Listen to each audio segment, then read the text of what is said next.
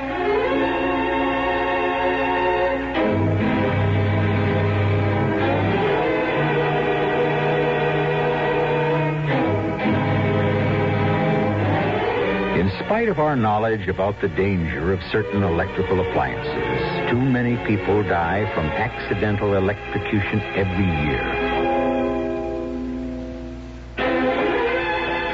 The most common villains are radios and electric heaters. Statistics are not available, certainly not in a case where death was deliberately caused, as in Eve's case. I shall return shortly with Act 2.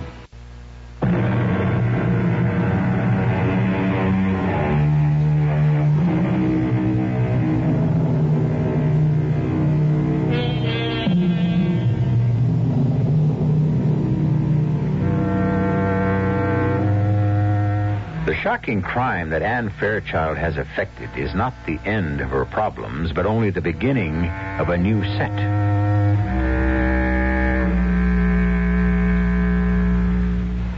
Starting with the moment when, after sneaking successfully past the door to her father's medical office, she is just about to let herself out the main door of the house when...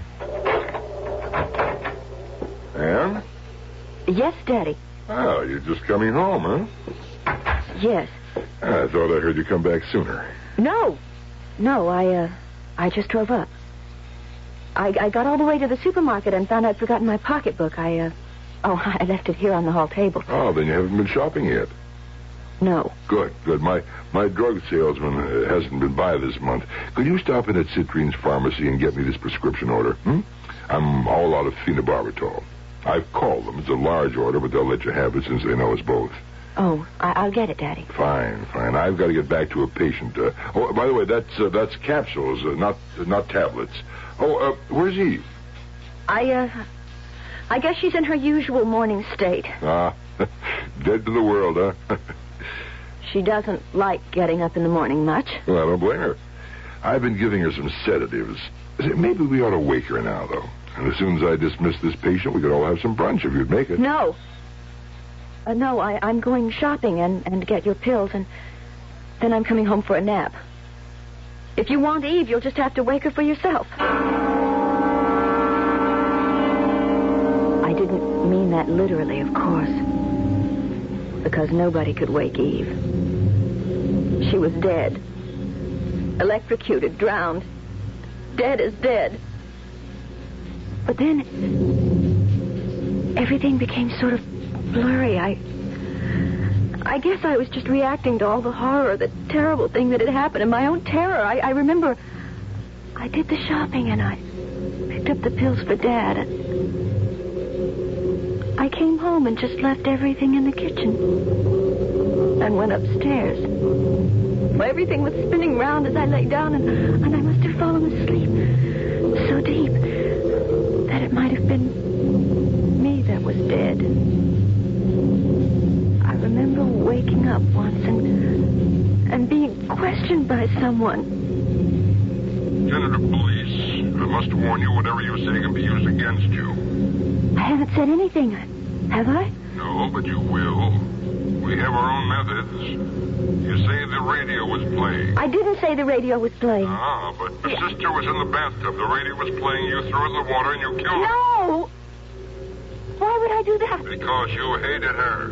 You've always hated her, haven't you? Who did you say you were? But don't you know who I am? Someone from the police, a lieutenant something or other. Lieutenant Anne. Annie, it's me, Dad. Dad? You're not from the police. You're not the lieutenant. Of course not. Well, then why did you ask me all those questions? What questions? Anne, I was concerned because you were in such a deep sleep I couldn't get you awake. You found Eve. Found Eve? How long have you been upstairs? Well, I just came back from the dispensary. I saw your car outside, and I knew you were back. I was wondering about lunch or brunch or whatever.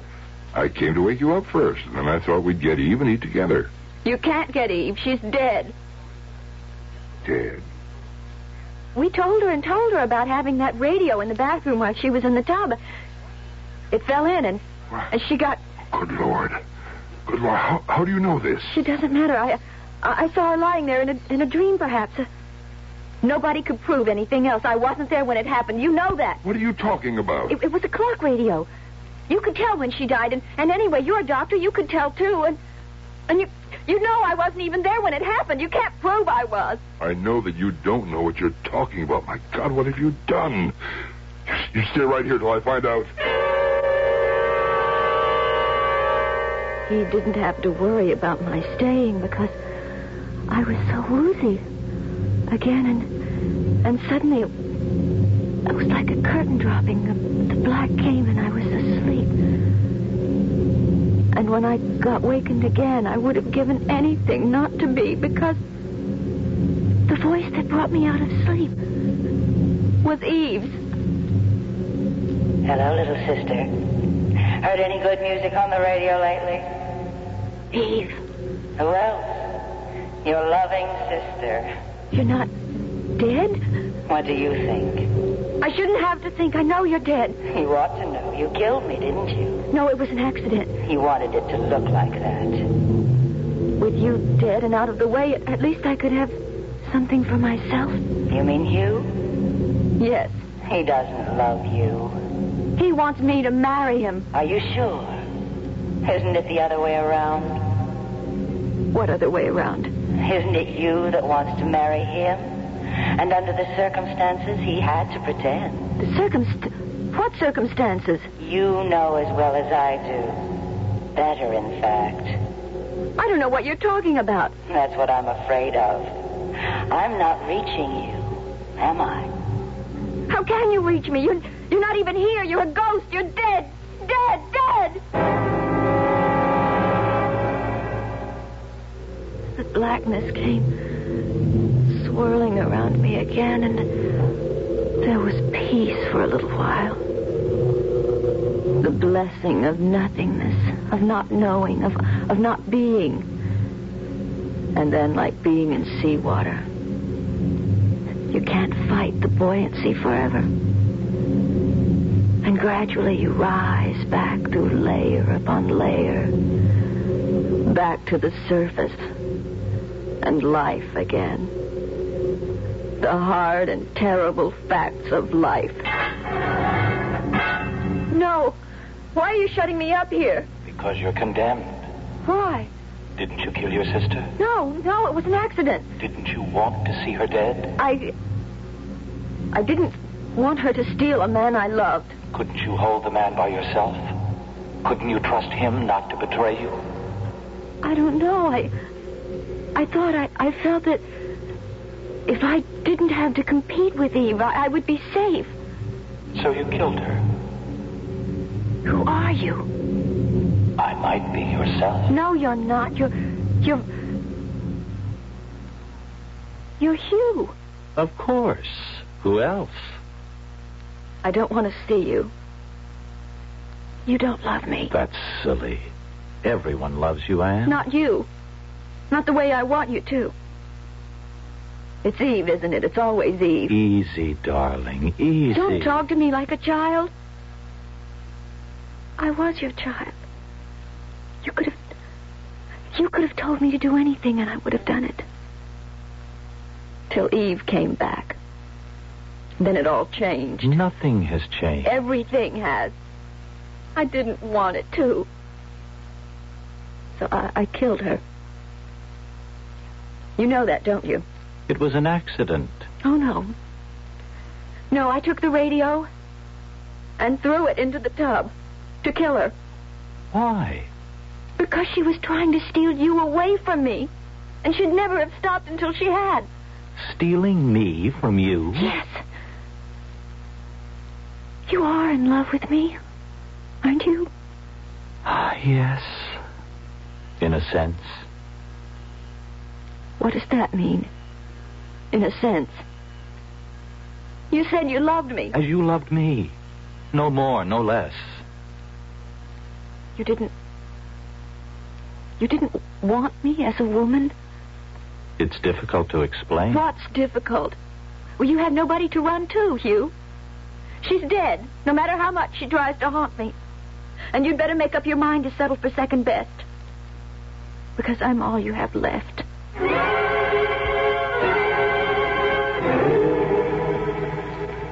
He doesn't want me. He never wanted me. I killed my sister to keep his love, but that wasn't enough. He doesn't love me. He never will. It was all a lie. So now I know I have to kill him, too. That's why I brought the gun. Daddy's gun. The one he keeps in his office. I want to go home, Hugh. I don't know about that. Am I arrested? Locked up? Am I accused of anything? No, not yet. Then can't I please go home? Would you promise to behave yourself? Yes. And how do I know you'd keep that promise? I don't know. Wouldn't you see that I did? I can't control it, Anne. You have to be the one. Please, I'd be safe with you, wouldn't I? But is anyone safe with you? Oh, damn it, I'm going to take the chance.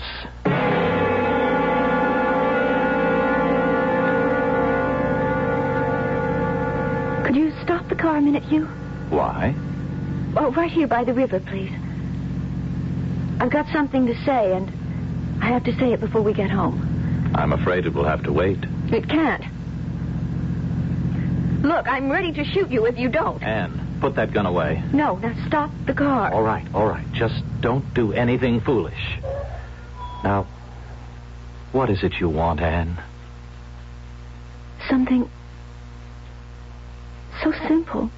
Just one thing that was all mine. Just mine. A doll. My skates. My father's love.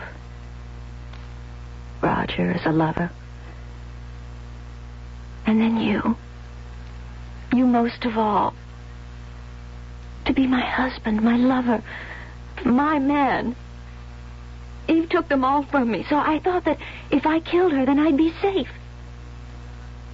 Now I see it was all for nothing. Because even though she's gone, you don't love me. I still can't have you. So no one will. Anne, listen. You've got to listen to me. No. I listened to you too long. Now all the rest is silence. Oh. And now there's only me, as it always has been. I'm alone.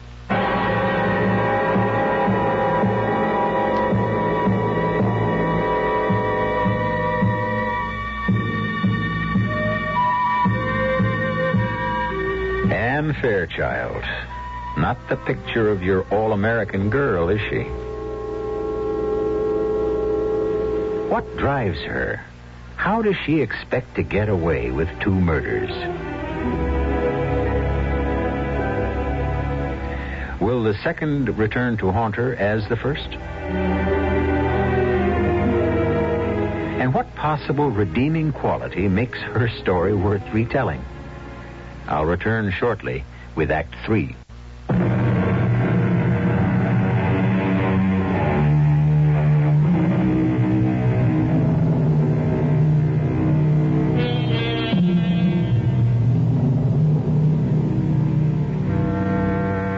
For a long time, Anne Fairchild sits looking at the man she has ruthlessly killed.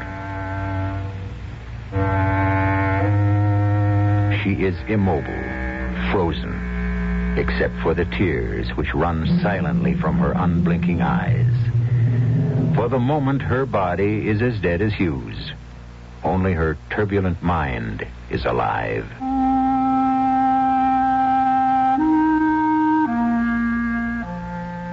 And now I've killed the last thing I loved. Except my father. I did love you, too, Eve, in spite of everything. I was just so jealous. Jealous of all the love you stole from me, and most of all, my father's. Dad. Does that mean I have to kill him, too? No, I've destroyed enough. Except one last thing. Me. But how? I can't. I haven't the courage to shoot myself. How? I know the pills I got for Dad. But I need time for that. I can't cover up Hugh's death. I have to bury him first. I'm sorry, Hugh. I have to bury you. Goodbye, my darling.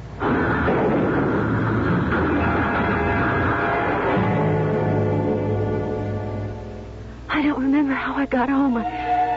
Somewhere I must have fallen because my stockings were torn and I had bruises on my elbows. And there must have been some rain because I could feel my hair plastered to my head. It's funny that I could feel anything outside.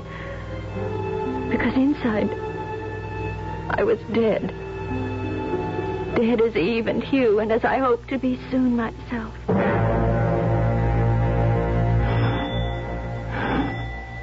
When I got home at last, mud-spattered and bone-weary, I started to grow more and more frantic as no one answered the bell. Help me, someone! Help me! Help me! Anne. And what in God's name? Come in, child, come in. I thought there was no one here, that I was all alone. No, come into my office. I'll get you something to calm you down.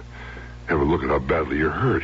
I'm all right. I just slipped and fell or something. Now, just a minute, Anne. How did you get away from there? I asked Hugh to bring me. And he let you out?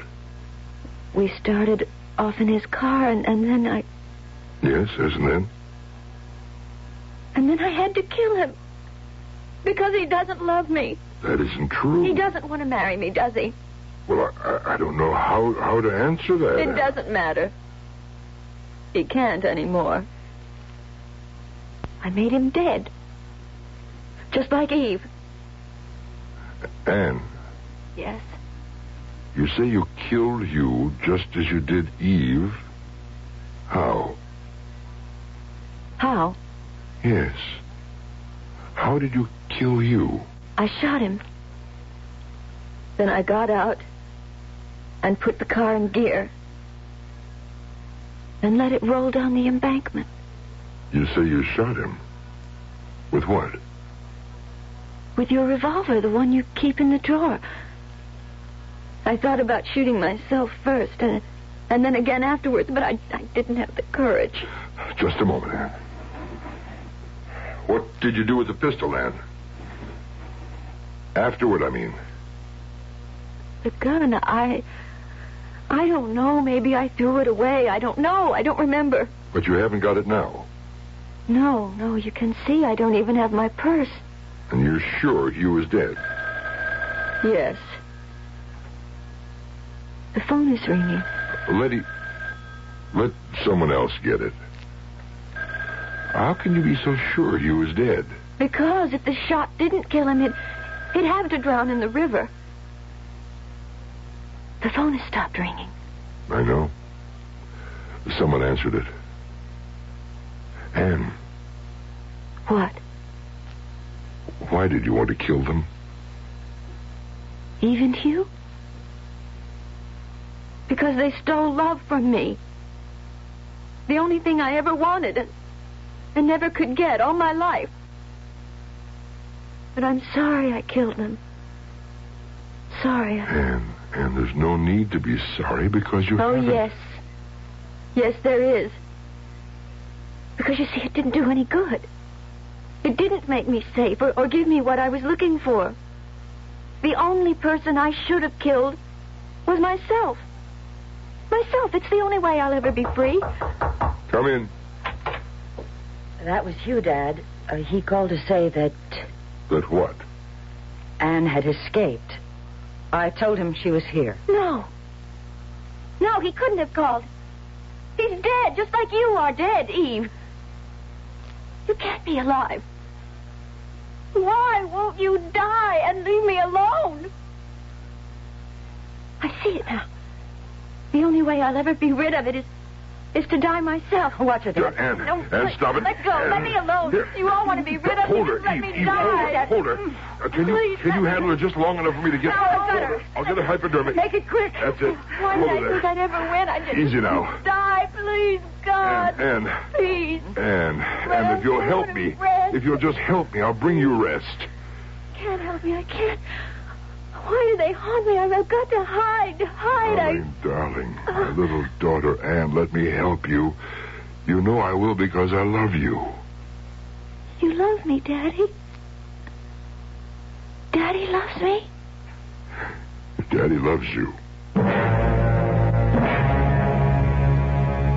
And then the dreams, stretching backwards through all my life, swirling back into the past, darker and darker, till finally I came to the darkest moment of all.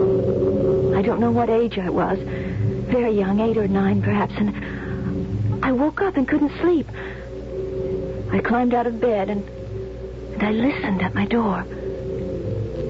Far away I could hear Mother and Father talking grown-up talk. And I thought, if they'd just hold me for a moment, I wouldn't be scared of night shadows and those goblins that hid in the dark. So I started down the stairs. Absolutely not. But halfway down, No, that's not the truth. I was frozen by what I heard. I never have been very good with children. You know that. I bore you one child. That's all I promised. God, what a child. Eve, everything I could ever have wanted. Bright, beautiful, brimming with life. With only one fault, so I tried again. I'm sorry I couldn't give you the son you wanted so much. Oh, poor, ugly little Anne. You could be a little kinder to her, Jim. Don't you realize that poor, overweight, stumbling child dotes on you? Centers her whole life on you? Waits trembling for even the slightest word of acceptance, of love? Oh, I'm sorry, Jim. She made it so I couldn't have any more children. Oh, and I don't blame you. That's fate. And for the love of heaven, Jim, you, of all people, a doctor, can't blame a defenseless child because she turned out to be a girl. There's no way we can change that. Or that I can have any more children even if I wanted to. I know. If only she weren't such a little... Nothing. I mean... Don't sell Anne short. Some children develop late. Maybe Anne is an ugly duckling now. Certainly next to Eve. But give her time. Oh, better than that. Give her love. To love. And not to be loved in return. I think it must be the most terrible thing in the world. And then I start the long climb up, winding around and around like a spiral staircase, until suddenly my head breaks water, and I'm back in the world again. I slip out of bed a little unsteady and steal downstairs into Daddy's office. The phenobarbital is in his cabinet. And then they were doing things to me. I could only hear their voices as though they were at the end of some long tunnel. There's nothing more to pump out. We've got to keep her moving. Eve, get all the hot black coffee you can. Your father and I will keep her walking. Oh, please,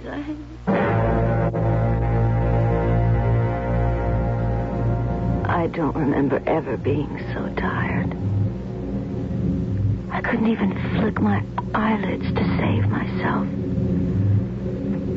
But I know I don't have to. Not anymore. I'm not awake, but I'm not asleep.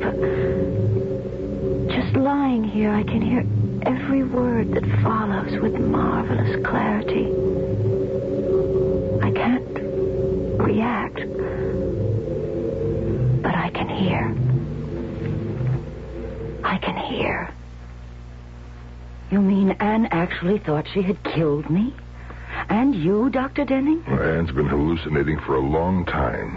ever since Roger chose you instead of her. Oh, I still can't believe that Anne would go to pieces over that. It's been coming for a long time.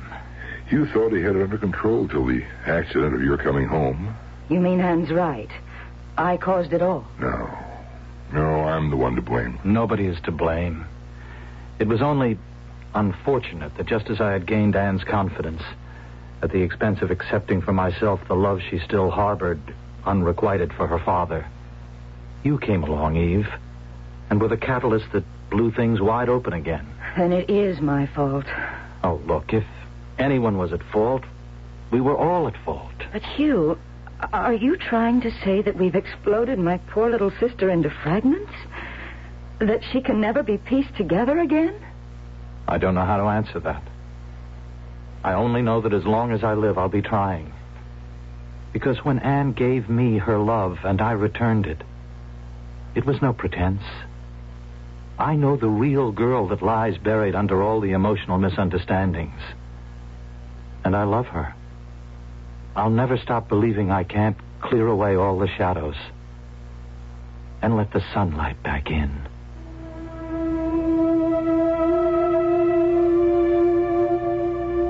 I guess there's a long road ahead. But I don't care. I know I can see my way because there's hope. Hope. That lovely word. And the reason there's hope is because I know all any woman really needs to know. That there is one man who loves me completely. Better than anything else in the world.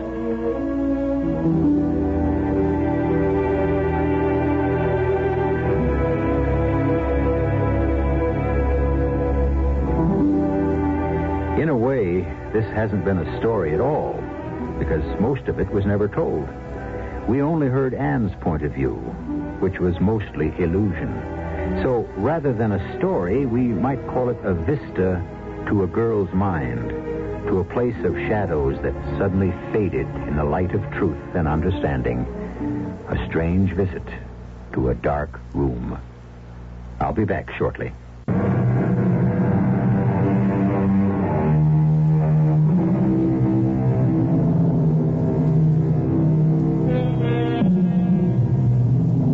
At one time, it was considered absolute heresy for an analyst to have any personal contact with a patient. But we're a more permissive society now, and Hugh Denning is not the first psychiatrist who has married one of his patients. Of course, Anne is no longer a patient.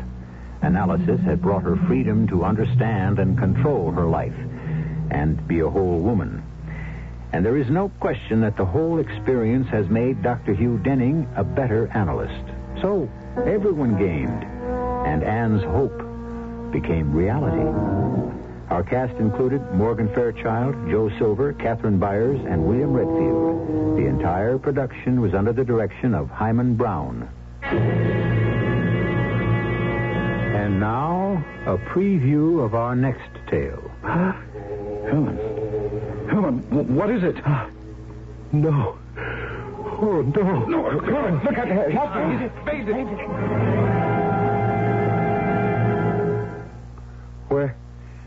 Where am I? In your rooms, Herman. What happened to me?